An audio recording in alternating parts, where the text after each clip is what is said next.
All right. Welcome to the next episode of our IP at Lunch series. It's a 10-session micro webinar series for entrepreneurs, creators, and small businesses. My name is James Greenwood. We should be joined shortly by Phil, there he is, our IP attorney.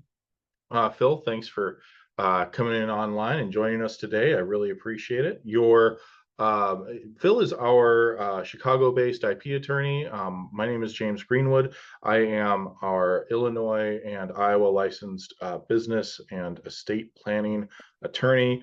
Um, Phil's a little more focused on the business side than I am, and I'm a little more focused on the estate planning side than Phil is. But between the two of us, we are able to provide some really good service to our business clients, hopefully. This webinar is and always will be for educational purposes only. If you have specific legal concerns, you should address those with an attorney licensed in your state or licensed to practice before the entity or agency that you intend to work with. And Phil, I think you you are licensed to practice before the guys over at the patent office, aren't you?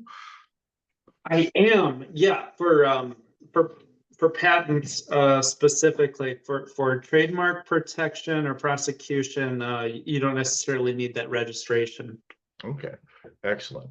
And Phil is licensed in Illinois. So just so we're clear on where everybody's licensed. All right. So, all right. So today is a pretty straightforward kind of day as far as how we are and kind of the topics of the day. Phil, as we had kind of discussed a little bit here, we are talking about picking, searching, and registering the names and logos of these various businesses, companies, groups of folks. I mean, we can see this even in unincorporated business or nonprofits. Sometimes we'll have some like names or logos or something like that. So I mean, we kind of see these in a really wide variety of settings. Just a quick recap. Last week we talked broadly about IP. I'll be posting that up to our YouTube channel, hopefully pretty soon here. And if you want to get a copy of that, certainly feel free to email me. My name is I'm just James at greenwood.law. Basically, that just covered trademarks, copyrights, and patents, just broadly what they were. Kind of talked a little bit about each one of those things. This week, we're going in a little more depth, picking, searching, and registering those names and logos. And we're going to talk a little bit about why trademarks matter for businesses and creators. And I think the thing that really needs to stick out is it's your identifier. It's what the general public a lot of times will use to identify who you are. But beyond that, Phil, what do you have to say about that? I'm interested. Why does a trademark even matter? What is a trademark? Let's start there. Where do I begin? Okay, yeah, that's a great place to start. So, a trademark is it's the property right for the use of any word, phrase, symbol, description, design, or combination that identifies your goods or services, and that can be in the form of something like a logo that you encounter hundreds of each day. It could also be a sound or a scent or a color. So there's a full range of identifiers, but that can be used, each with varying degrees of complexity in terms of how you register those. But at the end of the day, what they're there for is to draw a line, or create a straight path for the consumer to yourself as a person or entity engaged in commerce, in order to just quickly provide the consumer with information as to what they're getting in terms of quality, or type of service or product in the marketplace. So there's an underlying economic benefit to all players, basically just to make that process more efficient. And so So, trademarks are a foundation of, sorry. yeah, no, go ahead. Finish your thought, and then I got Yeah, a question for you. yeah. So trademarks are a foundation of commerce, it's in the US as well as globally. So basically, I automatically get a trademark when I create my business name, right? I mean, I've created my business name, Bob's Burgers, would be an example here, right? Yeah, Obviously, yeah. with the asterisk, you can't use something that's copyrighted as somebody else as a trademark. But Billy Joe's Burgers or something, and now I automatically get my trademark, right? Not quite, not quite.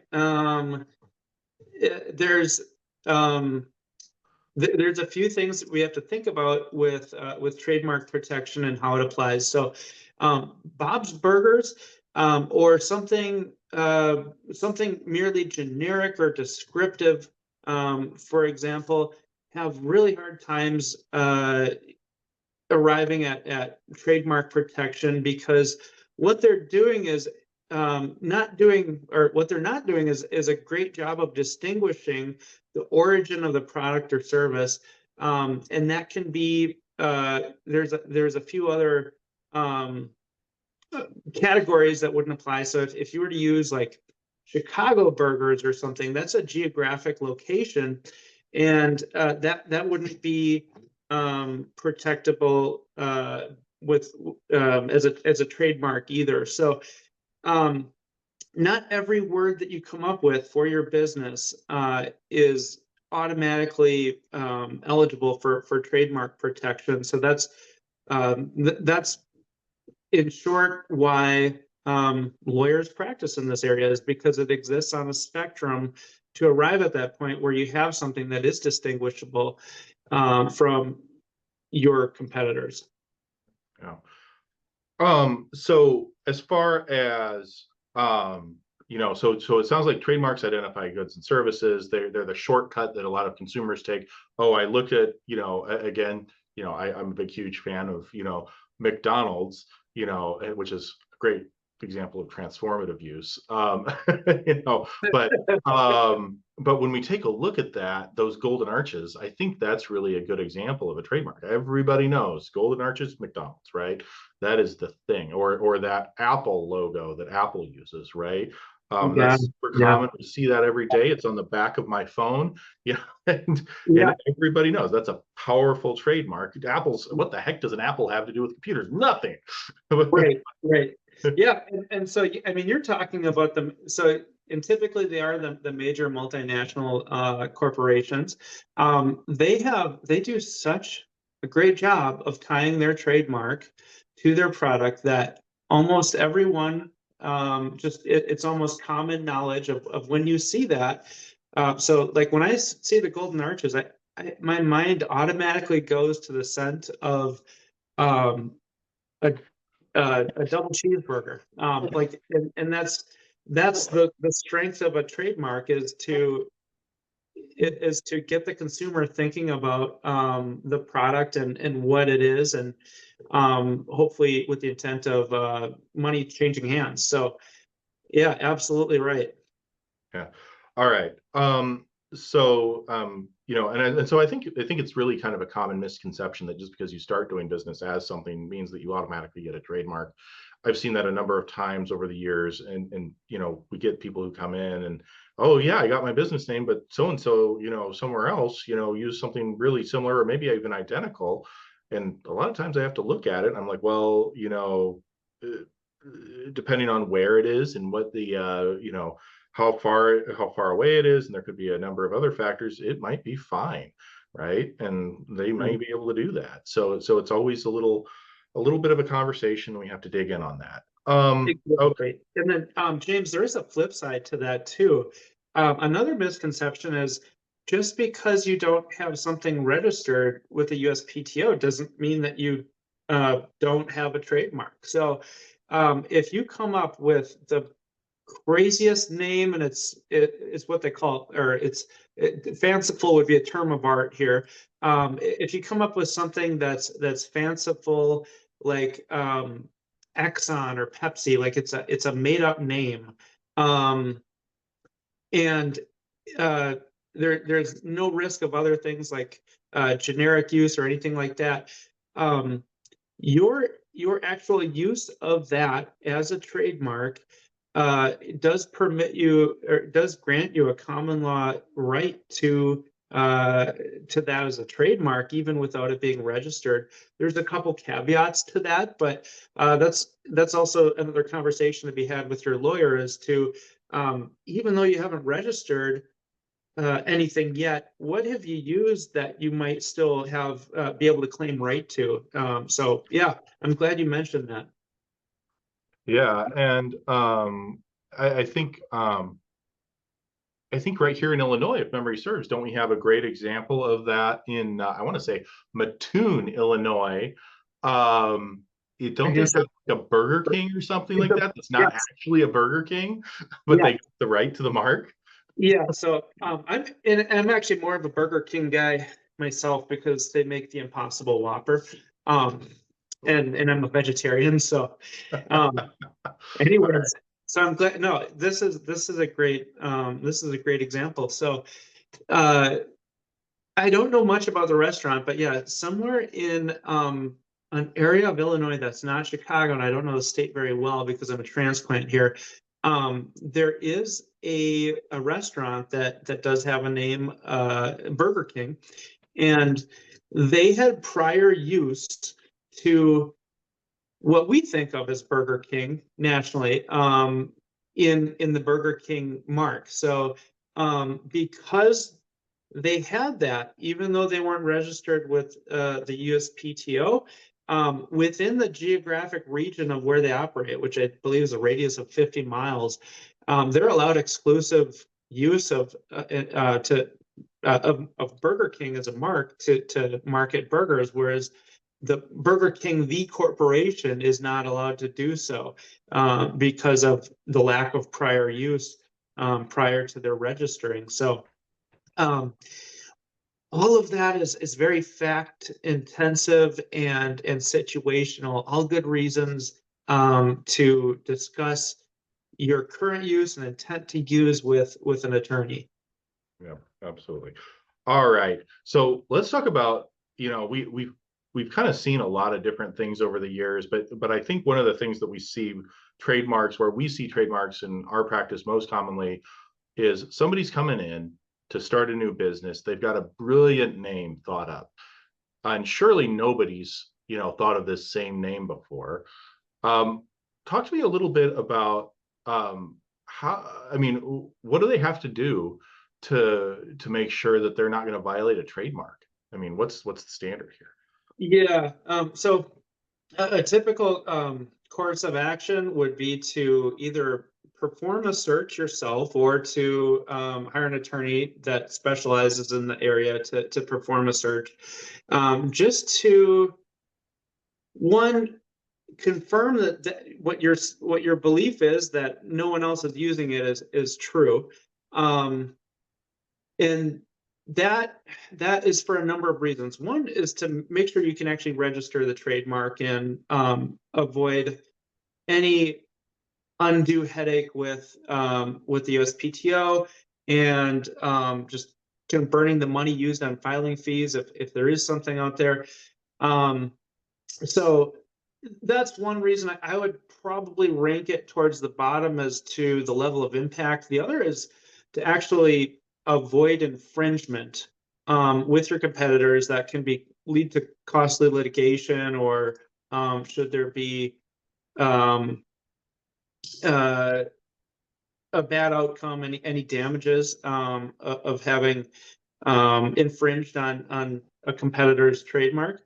And then the other two is just from a time let's see, a opportunity cost perspective on time.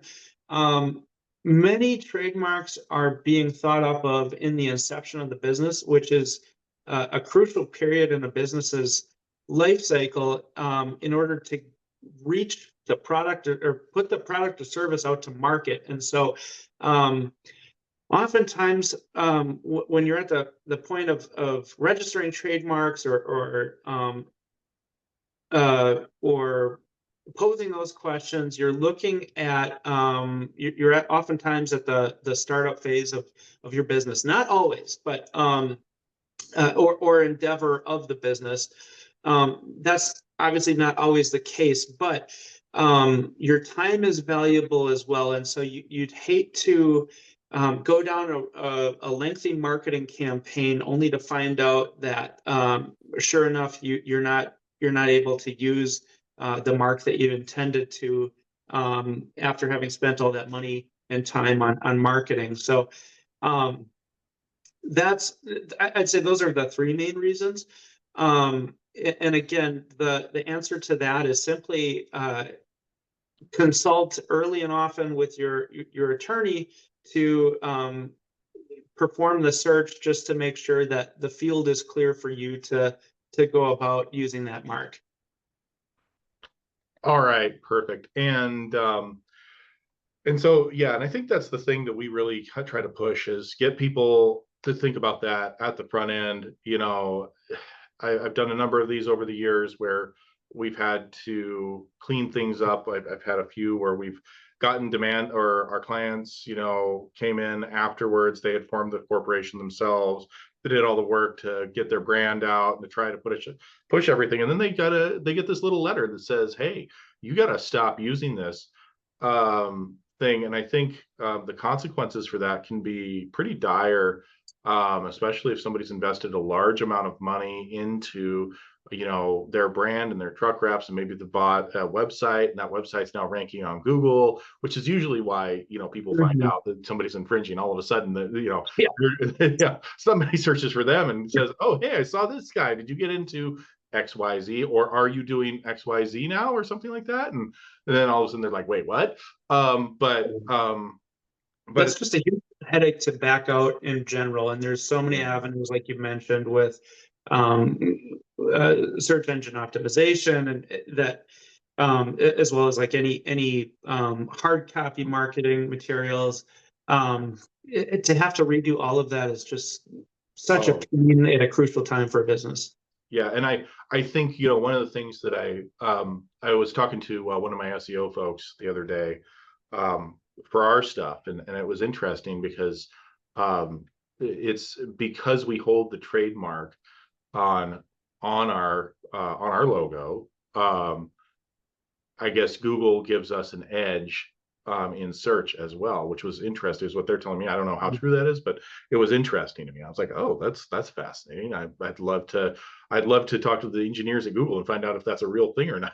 I'm kind of curious if that's a thing, right? So I'm like, take a look at that. But yeah, okay. So and maybe it's just one more thing, right? That goes into, you know, the one more mention of your brand or whatever that somehow weighs into their algorithm. I have no idea, but anyway, certainly interesting.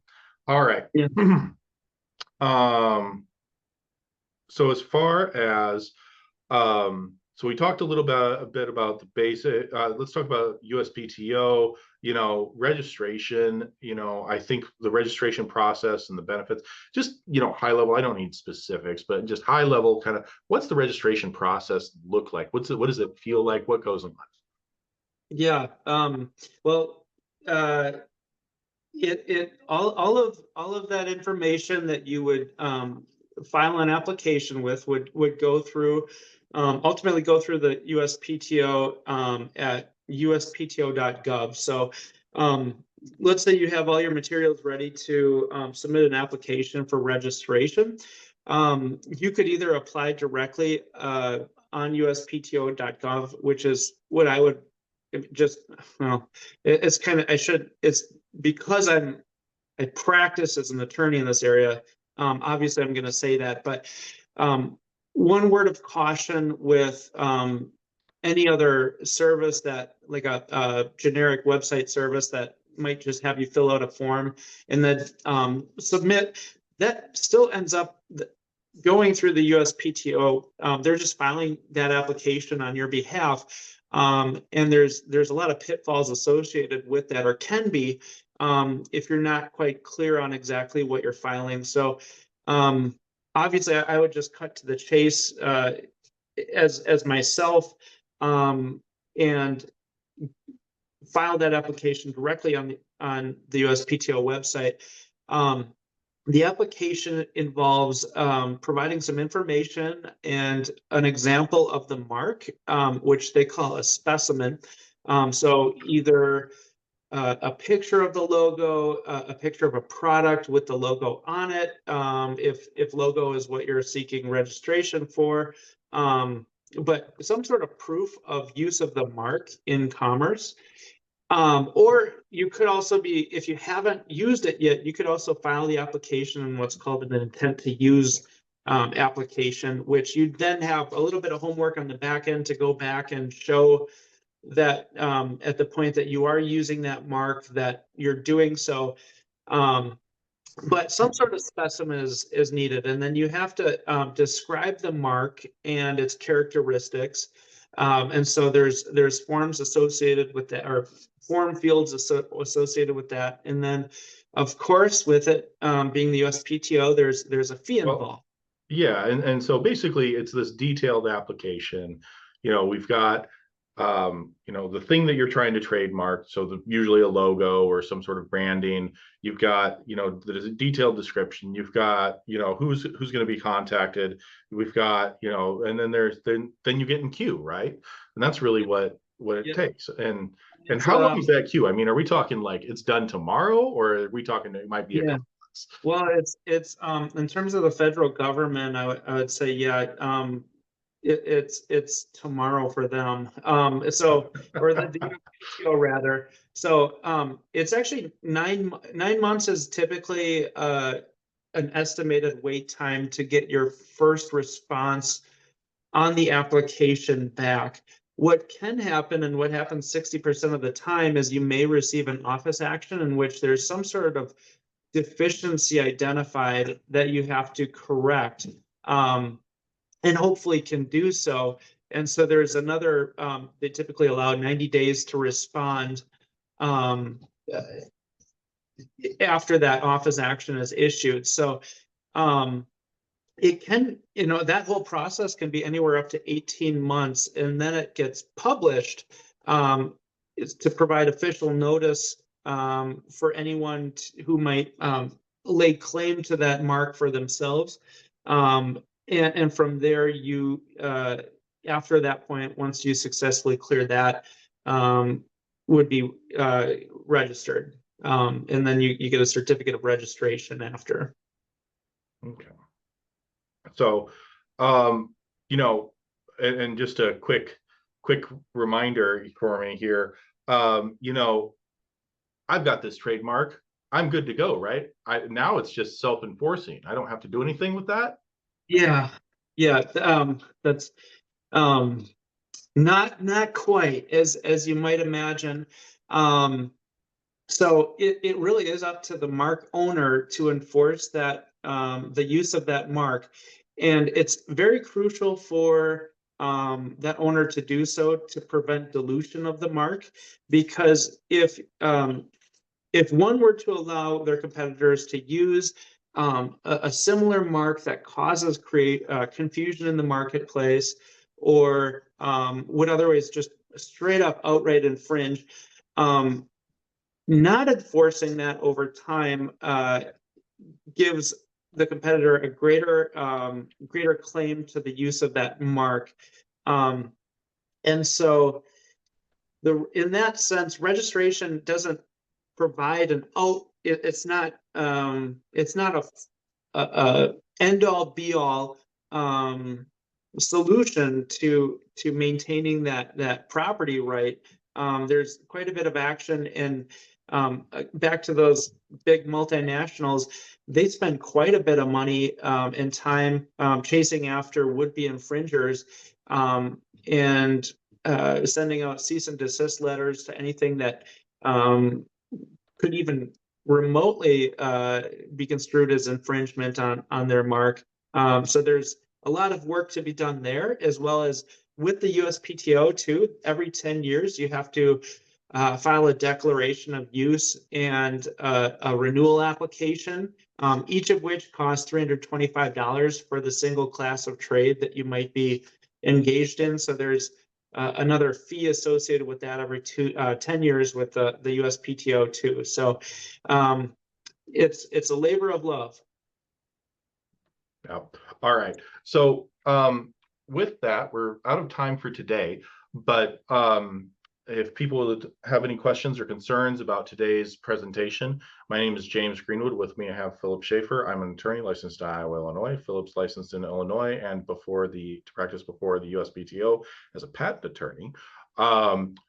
Again, this is for educational purposes only. You should not use this or construe this as legal advice. Watching this doesn't create an attorney-client relationship. If you've got questions about a legal matter, you should consult an attorney directly licensed in your state or licensed before the administrative body who you would like to have questions about. Thank you so much for joining us today, and we wish you the very best of luck.